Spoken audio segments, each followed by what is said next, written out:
Ini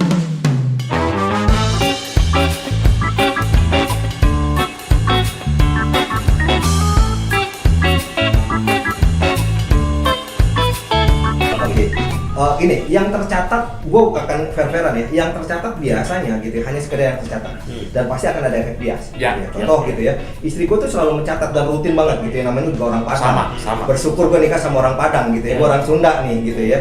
Bersyukurnya istriku punya pencatatan, tapi dari pencatatan itu istriku selalu punya gitu ya spend gitu, anggap 10% sampai dengan 30% gitu ya. Dari yang tercatat kemungkinan besar gitu akan ada dana yang itu tadi gitu. Kalau gue nih, gue pernah ada posisi di mana ketika sudah di stretching kayak gitu, tetap ada pengeluaran yang mendadak gede yang mesti harus keluarin.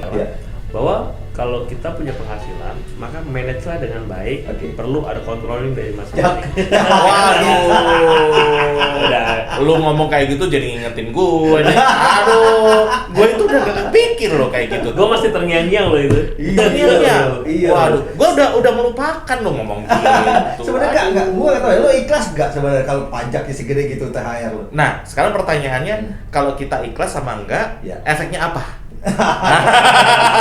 Jujur gue nggak ada. Gue kan nggak ada efeknya kan? Pasti sama. Nih, mungkin kalau pertanyaan tadi ikhlas atau enggak, efeknya ada atau enggak? Ada. Apa bro? Ada men. Apa? Kesemangat lu. Oh semangat. Kok bisa?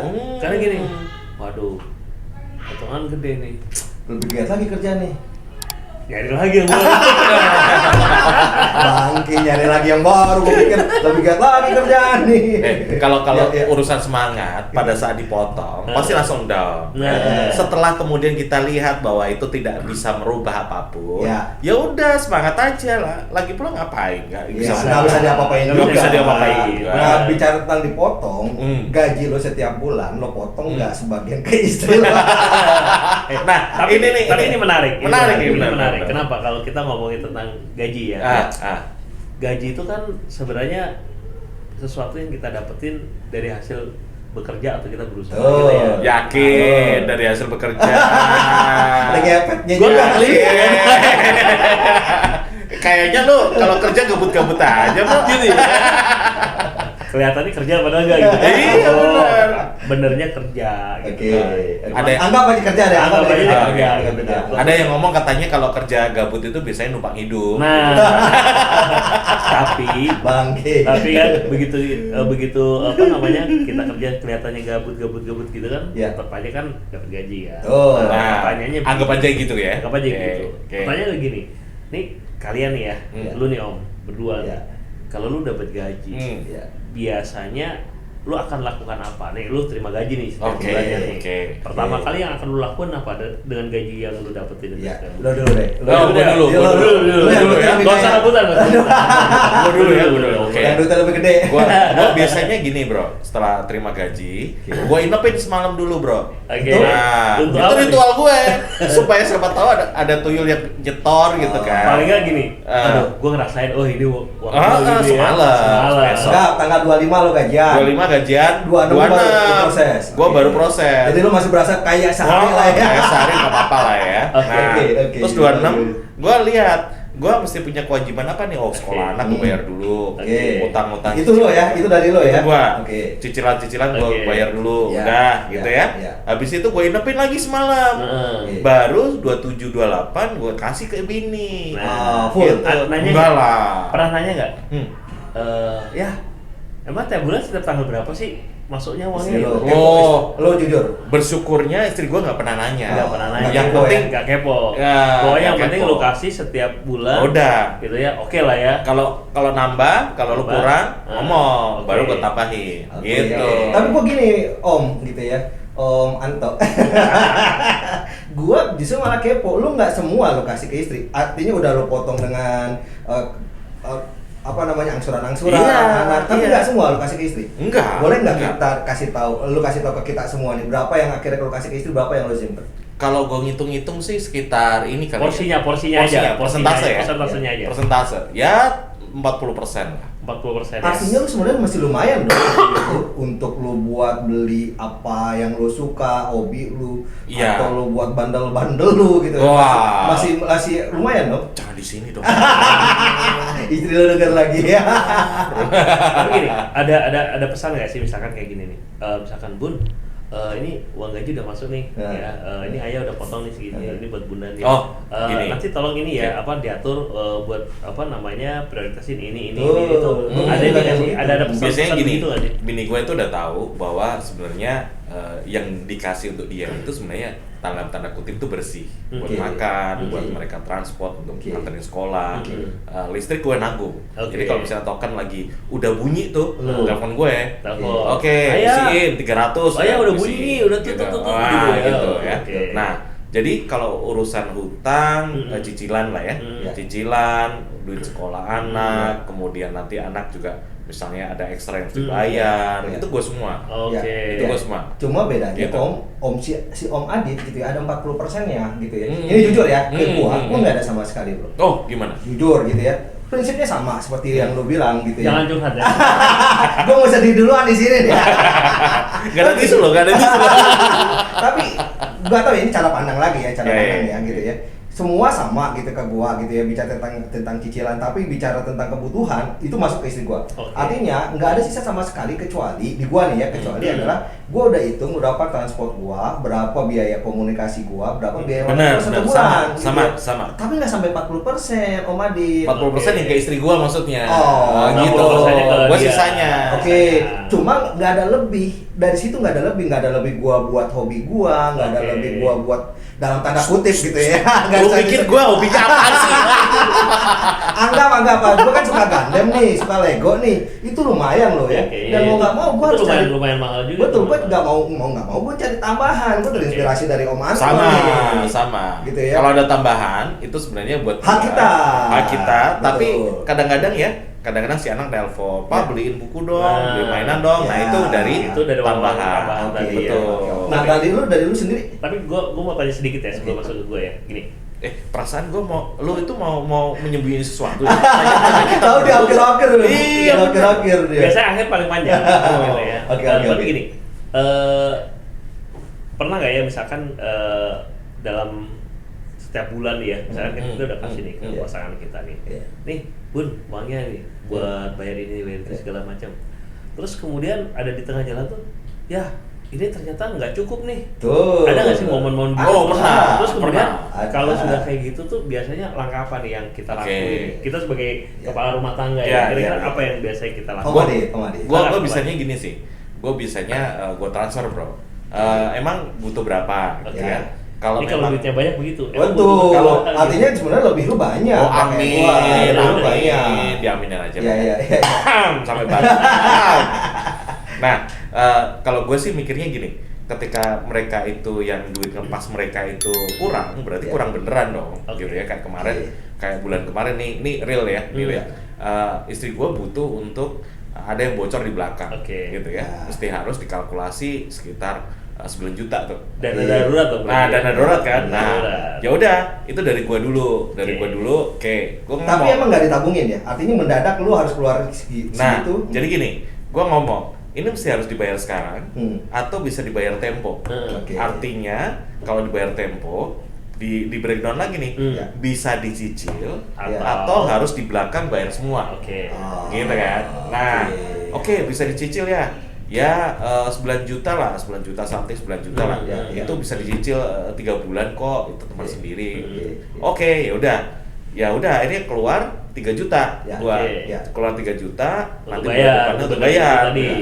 Dan kejadian kayak gitu sering nggak? Enggak dalam 1 tahun ada 3 kali, 2 kali ada? Ya paling 3 kali. Ini kan memang sifatnya kayak ini ya, urgent. Dan momentuman nggak yang reguler ya. Reguler. Benar. Bedanya di gua, bro. Bedanya di gua ya, gitu ya. Sekarang gue justru malah ngalamin yang lumayan rutin. Rutin surplusnya atau rutin minusnya? Dalam artian gini, bro. Umur kita udah pada tua nih, udah jadi om-om. Gue masih muda, Bang. Nggak mungkin. Tampang lu nggak kayak gitu ya, nggak mendukung pernyataan lu ya. Artinya bapak kita, ibu kita lebih tua dari kita, dong. Benar. Betul dong. Kalau ibu kita, bapak kita lebih muda. Itu pertanyaan yang seharusnya nggak lo jawab juga, tetapi penyakitnya lebih banyak dong dibandingkan kita. Dan gue sekarang lagi ngalamin gitu. Bokap dan nyokap gue setiap bulan itu ada aja mereka ganti ya. Betul. Tapi bro gitu ya, yang gue bilang ya lu seharusnya bersyukur gitu ya. Ketika butuh lu selalu ada gitu ya solusi ya. The problem is gitu ya, di gua nih sekarang di bro gitu ya, nggak ada gitu ya, nggak ada. Tetapi untungnya lakilinya gitu ya, dari sekian posting yang ditaruh oleh istri gua itu selalu ada dana darurat sebenarnya. Gitu ya, dana darurat gitu yang memang sebenarnya gitu ya, anggaplah kita tetap punya asuransi, orang tua masih punya asuransi, tapi duluan itu kan masih ada ya gitu ya, bolak-baliknya orang tua ke rumah sakit gitu ya, makan dan lain-lain. Untungnya ada. Bayangin ya bro, bayangin ya, kalau dalam kondisi gua nggak istri gua nggak pintar atau nggak cakap mengelola uang itu, habis lah. Kalau misalkan gini, ada nggak misalkan di satu momen lu ngobrol nih sama pasangan, lalu review lagi nih mengenai kondisi keuangan. Ya, misalkan, ini keseringan nih ngalamin apa minus gitu kan, kondisi minus. Mungkin kita bisa sharing, Bun, ini kondisi kayak gini. Kita bisa ngobrol nih, masih atur lagi nih mengenai penghasilan, terus pengeluaran apa aja yang mesti kita benar-benar harus strategi catatan harus ada, gitu ya. Nah, kalau misalkan udah buat nih rincian detailnya segala macam, ternyata nggak cukup nih. Pasti. Nah, apa solusi yang lo lakuin? Ini yang tercatat, gue akan fair-fairan ya. Yang tercatat biasanya gitu, hanya sekedar yang tercatat, dan pasti akan ada efek bias. Contoh gitu ya, istri gue tuh selalu mencatat dan rutin banget gitu ya. Namanya juga orang Padang. Bersyukur gue nikah sama orang Padang gitu ya. Gue orang Sunda nih gitu ya. Bersyukurnya istriku punya pencatatan, tapi dari pencatatan itu istriku selalu punya gitu ya, spend gitu, anggap 10% sampai dengan 30% gitu ya. Dari yang tercatat kemungkinan besar gitu akan ada dana yang itu tadi gitu ya. Don't know gitu ya, contoh gitu ya, teman kita nih Om Hendy lahiran gitu ya, mau nggak mau kan kita harus ada dana nih gitu, setidak-tidaknya gitu ya, sebagai ucapan selamat. Ini kan kayak gitu nggak ada di catatan yang memang rutin dong setiap bulan gitu. Tapi kan itu wajib nggak? Gitu wajib gitu ya. Selalu ada sih bro yang kayak gitu. Gitu. Berarti kalau boleh dibilang sebenarnya nggak kekurangan juga. Memang sudah di manage sedemikian rupa sehingga sebenarnya ketika kita butuh masih ada budget yang memang sudah kita siapin ya. Tadi dikelola 10 atau 20 atau 30% tadi setiap dan kalau gue pernah ada posisi di mana ketika sudah di stretching kayak gitu tetap ada pengeluaran yang mendadak gede yang mesti harus keluarin. Contoh gue pernah terakhir itu ini ibu mertua gue meninggal. Gitu ya. Jadi seluruh keluarga dari bini gue itu memang nggak prepare dana sedemikian gede untuk bisa pemakaman. Pokoknya beresin semuanya kan. Nah, pemakaman. Itu yang cukup stressing sih. Dan akhirnya memang pas banget. Gua waktu itu tuh 2019 apa ya? Gua pas terima THR, bro. Gua spend semuanya THR. Tapi nggak bisa kayak begitu setiap waktu. Nggak bisa. Berarti kan memang sebenarnya ada hal-hal yang bisa kita well prepare ya. Benar. Ya tadi misalkan kalau lu mesti siapin dana darurat gitu ya. Kan memang itu salah satu fundamental keuangan ya. Benar. Jadi tambah lagi nih. Kayak misalnya kita punya mobil nih. Mobil itu kan pasti ada jatuh tempo untuk pajak ya. Nah, kita punya motor juga sama kan. PBB rumah juga sama kan. Sama bayar pajak. PBB rumah. Lu itu bukan dulu. Bukan punya kartu dong. PBB rumah ya. Ya udah nggak tahu. Dan sama bini gue itu sama kayak bini lu bro, itu selalu ingat dan di kalendernya tuh selalu ada catatannya tuh, kalender rumah gitu. Ini merah, kalau merah gitu kan, kalau itu catatannya apa gitu. Terus akhirnya kemarin pas gue terima itu tuh duit duit THR, ya udah gue mesti harus spend itu dulu, titipin ke bini gue. Karena gue ngerti gue itu orangnya nggak yang bisa ngatur sedemikian rupa. Dan untungnya gue nggak nikah sama lu kan. Makanya gue nggak suka sama lu. Tapi gini, ini host kan bertiga, ada lu ada gua gitu ya. Yang cerita kita berdua. Ini teman kita bagian yang si Om ini nggak kenapa dia nanya ke kita gitu ya. Kita balik nanya dulu nih ke dia. Dia kayaknya nggak mau buka rahasianya. Gue curiga dia tuh punya bini dua. Makanya. Oke, lu bongkar deh gitu ya. Sebagai penutup juga nih, bagaimana lu mengalokasikannya? Kalau ada dana darurat seperti kita itu gimana gitu ya? Ya tadi lah gitu ya. Terus kalau misalnya lu nemuin bini baru nih, gimana alokasinya? Dia takut sama istrinya. Dia takut sama istrinya. Gimana kenapa bro? Oke, jadi sebenarnya kalau ngomongin penghasilan itu, kalau gue tuh punya prinsip gini. Kalau kita dalam rumah tangga ya, yang bekerja satu orang, berarti butuh kontrol dari kedua-duanya. Gitu ya. Betul. Artinya dari lu juga dong, nggak lu cuma terima data dari istri. Betul. Gitu, okay. Jadi biasanya gue sepakat nih sama bini gue. Misalkan gue punya income sekian. Gitu bini keberapa nih? Bini keberapa nih? Only one. Oh, satu. Oke. Di sini. Nah, gue selalu kasih ke bini gue adalah gini. Gue punya income segini. Oke, setiap bulan. Udah, pokoknya 60% itu gue kasih 60% ke bini gue. Udah dipotong dari apa yang kayak kita berdua gitu ya? 60% tuh gini, 60% itu gue udah hitung. Misalkan gini, contoh ya, misalkan gue dapat sekian. Oke, itu udah gue masukin di dalam itu adalah uang sekolah anak gue setiap bulan, uang listrik, kan? Bulanan lah ya. Bulanan, terus kemudian gaji asisten rumah tangga, gitu ya, terus gaji bini. Nggak dong, gaji nggak di itu dong. Uang biasa kan kalau wanita itu kan selalu ada uang uang make up, ya, uang jajannya, uang kadang kan ada uang arisan atau apa segala macam gitu. Itu memang udah diincludein gitu ya. Nah, tapi biasanya itu udah gue kasih lebih tuh, gitu kan. Lebihnya itu gue selalu bilang begini. Kalau misalkan ada yang lebih dari dana ini, paling tidak separuhnya, ya kamu bisa beliin biasa emas atau mau disimpan. Paling gitu tidak separuhnya kalau ngomong gitu. Separuh dari yang lebih tadi. Okay. Itu bukan buat buat gua, tapi buat bini gua, gitu kan. Ya terserah, nanti misalkan udah dikumpulin jadi banyak, ya sudah. Dia mau pakai buat beli apa ya terserah. Nah, terus kemudian yang 40%-nya gue juga manage juga. 40% itu juga nggak semuanya gua habisin, gitu ya. Gitu. Terus kemudian biasanya 40% ini gue pakai buat ya gue operasional. Artinya kalau ada lebih? Kalau ada lebih di gue itu buat nakal. Untuk sedikit nakal. Nakal apa sih, mabuk cendol? Nakal gue cuma satu kan. Makan kuaci. Iya. Ya, artinya lu tabungin lagi duit lebih. Iya, gue simpan. Biasanya gue ada rekening terpisah. Dan ini memang gue pakai buat antisipasi. Contoh kalau misalkan gue ada dana darurat. Gue ada bisnis trip yang gue butuh dana. Terus kemudian gue misalkan entertain lagi ada gue pergi ke rumah orang tua gue, atau misalkan gue ada temen gue yang datang yang butuh ya gue ajak nongkrong dia, gue ajak ngopi apa segala macam. Kan paling tidak itu gue biasanya ambil spend budgetnya dari situ. Gitu. Jadi kenapa dibagi seperti itu? Supaya nanti kalau misalkan yang satu lost control, yang satu masih bisa pegang kontrolnya. Kecuali kalau dua-duanya lost, berarti lo harus cari yang ketiga. Betul. Apa tuh lost? Cari bini baru yang bisa membiayai. Artinya kita setuju ya, dari apa yang kita hasilkan, entah itu gaji bentuknya gitu ya, entah itu komisi, bayaran apapun ke kita gitu ya, ada yang diberikan pada istri kita, biarkan istri kita yang mengelola gitu ya, karena ya sekali lagi kita ada kesibukan nih gitu ya di luar dari ini ya kan, kita yang memang mencari rezekinya, istri kita yang mengelolanya gitu ya, entah gimana caranya, tapi kita juga paham nih bahwa ada dana darurat yang memang harus kita siapkan, betul ya? Benar, setuju. Entah itu nanti dana daruratnya disiapkan di awal, atau seperti yang Bro Ato tadi bilang nih, Om Ato tadi bilang nih gitu ya, kalau memang ada lebih belikan investasi emas dan lain-lain, di kitanya juga kayak gitu, kalau ada lebih gitu ya, kita coba untuk spare gitu ya. Di lu gitu ya, goodnya gitu ya, lu kayaknya gue nggak tahu ya sistem lu Om Adit gitu ya, kayaknya lu emang udah tahu gitu ya, pengeluaran seharusnya dipepet gitu sehingga kelebihan lu lumayan banyak kan. Iya.